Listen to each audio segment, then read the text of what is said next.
Hello friends, welcome to Finance MCQ channel, a channel where we are trying to cover your technical syllabus, that is paper 2 of general stream.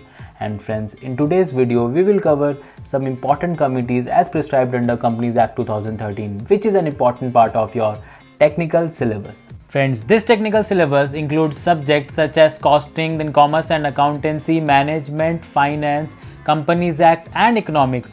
And friends, this technical syllabus is very important for your selection as it covers 100 marks in phase 1 and is also having 2/3 weightage in phase 2 of your SEBI Grade A officer exam. So let's begin. So friends, the first important committee is audit committee to be formed under section 177. And friends, even rule 6 and rule 7 of companies meeting of board and its powers rules 2014 prescribes provisions pertaining to audit committee. And friends, remember that the board of directors shall constitute the audit committee. And friends, these provisions related to the formation of audit committee will be applicable to, first of all listed companies. And friends, this will also be applicable to unlisted public companies if the paid up capital of such companies is rupees 10 crores or more, or if their turnover is rupees 100 crore or more, or if the company is having aggregate outstanding loans or borrowings or debentures or deposits exceeding rupees 50 crores or more. And friends, as far as composition is considered, the audit committee shall consist of minimum of 3 directors with independent directors forming a majority. Like for example, suppose friends, audit committee has 5 members, so majority, that is 3, should be independent directors. And friends, independent directors, we all know that are non-executive directors of the company who helps the company to improve corporate credibility and maintaining governance standards. And friends, they do not have any kind of relationship with the company which may affect their independence. So friends, this gives them a non-biased approach towards dealing with the matters of the company.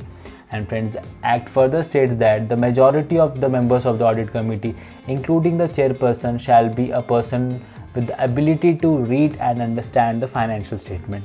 So friends, here they have not prescribed any educational or professional qualifications, but these members, including the chairperson, should be financially literate.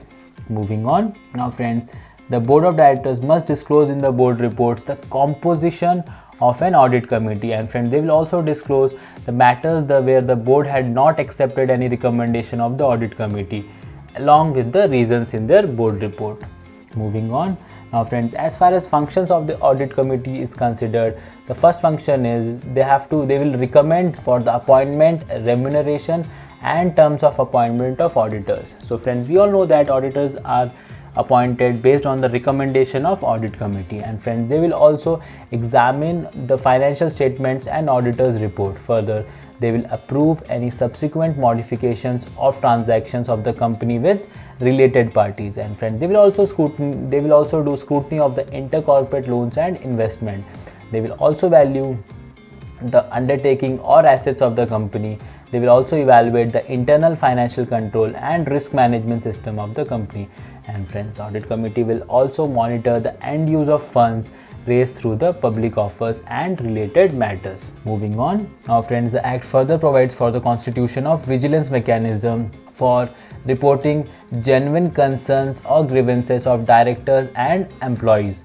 So friends, this provides a channel to employees and directors to report to the management concerns about unethical behavior, actual or suspected fraud or violation of code of conduct or any policy of the company. And friends, this will be applicable to, first of all, every listed companies and companies which have accepted deposits from the public or which has taken borrowed money from banks or public financial institutions in excess of rupees 50 crores. And friends, in case the company is already having an audit committee, so friends, this process of vigilance mechanism will be operated by audit committee. And friends, in case of other companies where they don't have an audit committee, then in that case the board of directors shall nominate a director for the purpose of vigil mechanism to whom the other directors and employees may report their concerns. And friends, if the company does not comply to the provisions of section 177, then the company will be fined with a minimum amount of rupees 1 lakh, which may be extendable up to rupees 5 lakh. And friends, even every officer who is in default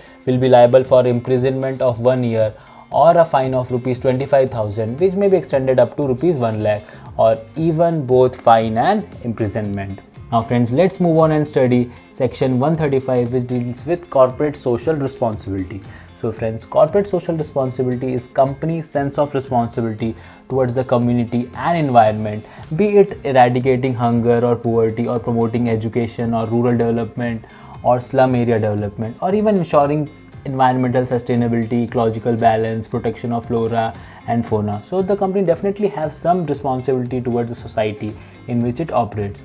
So friends, in this regard, company will have to form a CSR committee, and this provision of CSR committee will be applicable to if the company, including its holding and subsidiary, is having a net worth of rupees 500 crore or more, or is having turnover of rupees 1000 crore or more, or having a net profit of rupees 500 crore or more in the immediately preceding financial year.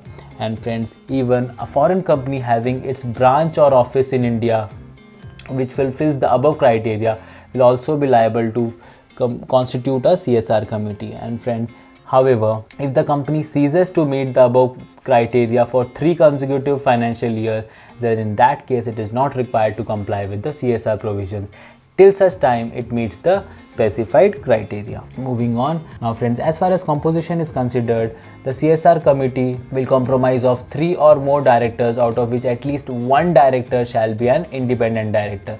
Friends, however, if the company is not required to appoint an independent director, then it shall have minimum 2 or more directors in the committee. And friends, in case of private company, we all know that the minimum number of directors is 2.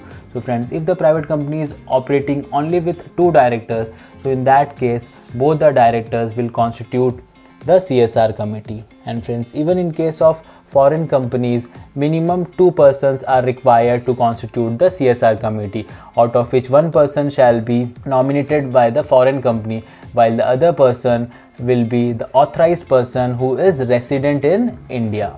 Moving on, as far as functions of CSR committee is considered, its function is to formulate and recommend the board a CSR policy which shall indicate the activities to be undertaken by the company. Then friends, CSR committee not only will indicate the activities, but it will also indicate the corresponding expenditure towards the activities undertaken under the CSR policy. And friends, it will also monitor the CSR policy of the company from time to time. And friends, it is the responsibility of the board to approve the CSR policy and disclose it in its board report. And friends, it will also be the responsibility of the board to spend at least 2% of the average net profits of the company during the 3 immediately preceding financial years in pursuance of its CSR policy. Now friends, let's move on and study section 138, which speaks about applicability of internal audit to certain companies. So friends, who can be appointed as an internal auditor? Remember that a chartered accountant or a cost accountant or such other professionals as may be decided by board can be appointed as internal auditor.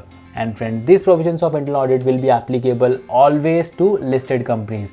And friends, in case of unlisted companies, this will be applicable only if it falls in any of the following 4 criteria. First, when the paid up capital of the company is greater than 50 crores or more in the preceding financial year, or if the turnover is greater than 200 crores or more in the preceding financial year, or even if companies which are having outstanding loans and borrowings from banks or public financial institutions greater than 100 crores or more in the preceding financial year.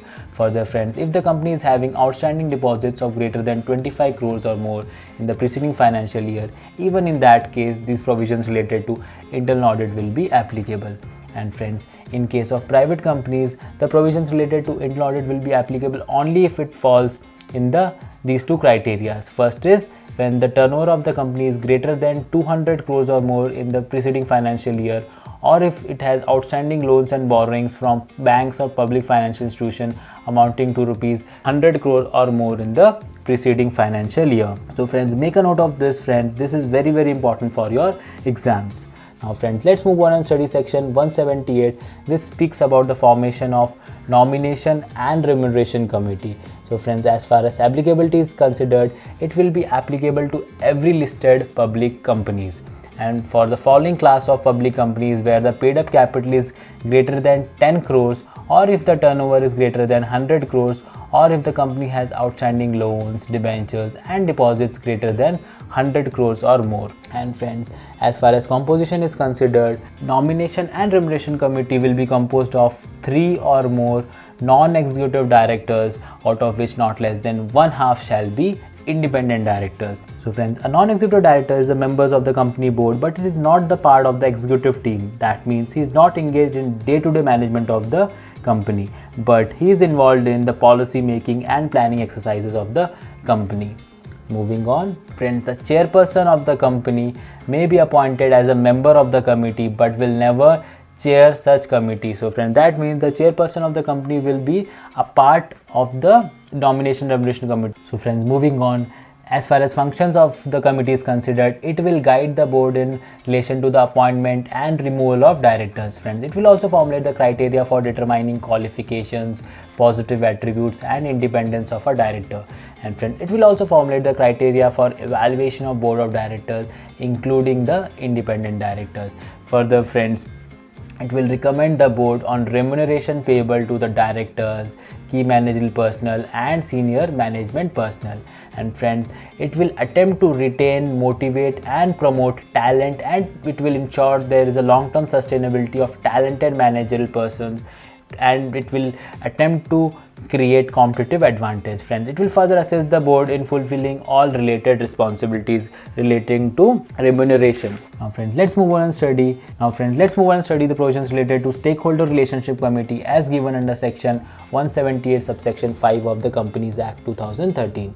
So friends, as far as applicability is considered, it will be applicable to every listed companies and the board of directors of the company which consist of more than 1000 shareholders or debenture holders or deposit holders or any other security holders at any time during a financial year.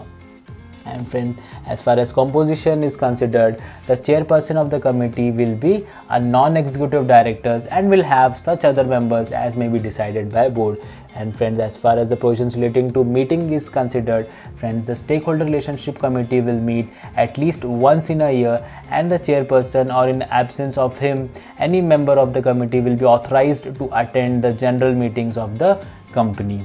Now friends, as far as functions are considered, the main objective of stakeholder relationship committee is to resolve the grievances of security holders of the company, including complaints related to transfer or transmission of the shares, non-receipt of annual report or non-receipt of declared dividends, issue of new or duplicate certificates or general meetings, etc. And friends, the stakeholder relationship committee will also review the measures taken by the company for effective exercise of voting rights of shareholders. And friends, it will also review the adherence to the service standards adopted by the listed entity in respect of various services being rendered by the registrar and share transfer agent. Further, friends, the stakeholder relationship committee will also review the various measures and initiatives taken by the listed companies with regards to the reducing the quantum of the unclaimed dividends or ensuring timely receipt of dividend or warrants or annual reports or statutory notices by the shareholders of the company. And friends, further, it will be the responsibility of the company to file a statement with recognized stock exchange on quarterly basis within 21 days from the end of each quarter. And friends, this statement will provide information related to the number of investor complaints pending at the beginning of the quarter, plus the complaints received during the year, and also the complaints disposed by the company during the quarter, and further the complaints remaining unresolved at the end of the quarter. And friends, the company will make some disclosure in the annual report stating the name of the non-executive directors heading the committee. The disclosure will also state the name and designation of the compliance officer, the terms and reference of the committee, the number of shareholders complaints received so far, the number not solved to the satisfaction of the shareholders, and the number of pending complaints, and even the details of the composition and attendance of the members in the committee meeting. Not only this, friends, the company will also publish the information on the website of the company regarding the composition of the committee, the email address of the grievances redressal, the contact details of the registrar and the share transfer agents of the company, and also the contacts of the designated officials of the listed entity responsible for assisting and handling investor grievances. So friends, to summarize today's video, in today's video we studied the provisions related to audit committee as given under section 177 of Companies Act 2013. We also studied the provisions related to CSR committee as given under section 135 of Companies Act 2013. We also studied the provisions related to establishment of vigilance mechanism in a company. And friends, after that we studied the criteria of internal audit as given under section 138 of Companies Act 2013. Friends, we further studied the provisions related to nomination and remuneration committee given under section 178, and in the end we studied the stakeholder relationship committee given under section 178 of subsection 5 of Companies Act 2013. Friends, for more practice of MCQs on this topic, please visit financemcq.in, where the entire SEBI grade exam technical syllabus is covered in MCQ format. Friends, here 2000 plus subject wise, topic wise MCQ questions are presented for you to practice. Friends, explanation are also added for correct answers wherever required. So friends, apart from this, there are 25 test series covering the technical syllabus for more and more practice. So friends, do visit financemcq.in and practice your technical syllabus well. And friends, don't forget that this technical syllabus is having 100 marks in phase 1 and is also having 2/3 weightage in phase 2 of your SEBI grade exam. So friends, this technical syllabus is very important for your selection. So friends, that's all for today. We will go through some more insight into the topic tomorrow. Till then, thank you very much for watching. Take care and goodbye. And don't forget to like, share and subscribe.